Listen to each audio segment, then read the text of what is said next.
The car was sitting in front of the shop again, like it knew his routine, but it was so big in particular that it stood out like a sore thumb to him. Easing into a parking bay, he decided in a split second to walk straight up to the vehicle and have a look at who the occupants were. He tapped on the window and waited for someone to open the door. He loved three things: his family, dogs, and cars. So when Jake Holloway noticed a particular silver Jeep frequenting his local Walmart and Target in Altoona, Iowa, he immediately took notice. The car was always parked at one shop or the other, and it made Jake a little nervous that it never seemed to go very far.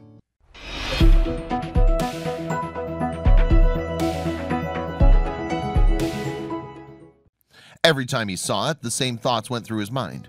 Who drives it? What are they always doing here? And of course, nice ride. As soon as he was inside the store, he forgot ever seeing it until the next time he found himself out shopping again. Was he the only person seeing this? It would take Jake weeks before the curiosity was strong enough to find the answers to his questions. And in the end, he needed one final push over the edge, which compelled him to actually go near the silver Jeep. It happened to be a sticker stuck in the back bumper of the car that finally made him take the plunge. It was a day like any other, except that this time the Jeep was very close to where Jake had parked. That's how he saw what he did. Proudly there for the world to see an "I served in Iraq" decal sticker. Jake couldn't take it anymore. He had to know what the story was behind this Jeep and hanging out at Walmart. He parked his car. Before he could talk himself out of it, he quickly got out of his Toyota, slamming the door behind him. He walked the short distance to the Jeep and stopped outside. Sunlight reflecting off the windows made it hard to see if anyone was inside at all, so lifting his hand, he knocked firmly on the window and stepped back. The driver's door was pushed open, and there was, presumably, the owner looking back at Jake. To get the conversation going, Jake opened with some car talk, complimenting the owner on his ride and introducing himself. He soon learned that there was more to the silver Jeep than he ever thought possible.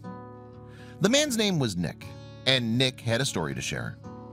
Just as Jake had suspected, he was a veteran returned from the war effort, but what he wasn't expecting was the tale that followed.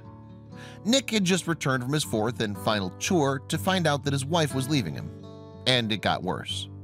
He had nowhere to stay and no money left, so he did the only thing that he could. He went to look for a job, slept in his car, and tried to get enough dog food to feed his boxer. He'd been sleeping in his Jeep for some time when Jake finally decided to have this chat. Jake couldn't just leave Nick like this, so he decided to do something about it. After saying their farewells, Jake went home and immediately jumped on Facebook. He wanted to share not only the experience of meeting a veteran, but also Nick's plight. I see a lot of people out there posting about wanting to help people for the holidays. Here's my request. I don't know this guy from Adam, and I don't know his whole story. There's been a silver Jeep Wrangler in the Walmart and Target parking lot in Altoona for the past few weeks. It moves from time to time back and forth. Noticed an "I served Iraq" sticker in the back window today and finally got the nerve to stop. I told him I liked his Jeep. He liked my Toyota.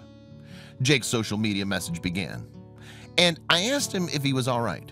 He told me his name was Nick, and after he got back from overseas, his wife left him with his Jeep and dog.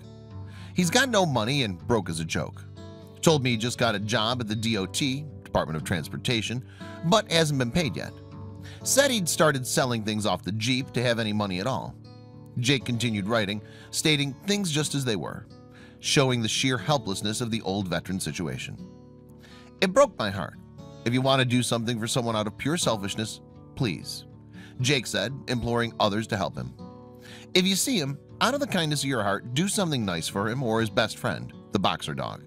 Few bucks, a gift, some dog food. That's my request. Makes me sick to see a soldier on the street. Jake's post soon made its way to almost everyone in Altoona. And hearing about Nick's tragic situation, a small army of people were lining up to do what they could for him. It seemed the story touched everyone's hearts, and the community responded in a huge way. Within just a few short hours, things started happening. People were showing up at Nick's Jeep to offer what they could: money, gift cards, and even dog food for his loyal boxer dog. The biggest gift was a weeks-long, fully paid stay at a hotel for Nick and his dog. Nick now has a warm place to rest, and his best friend is taken care of.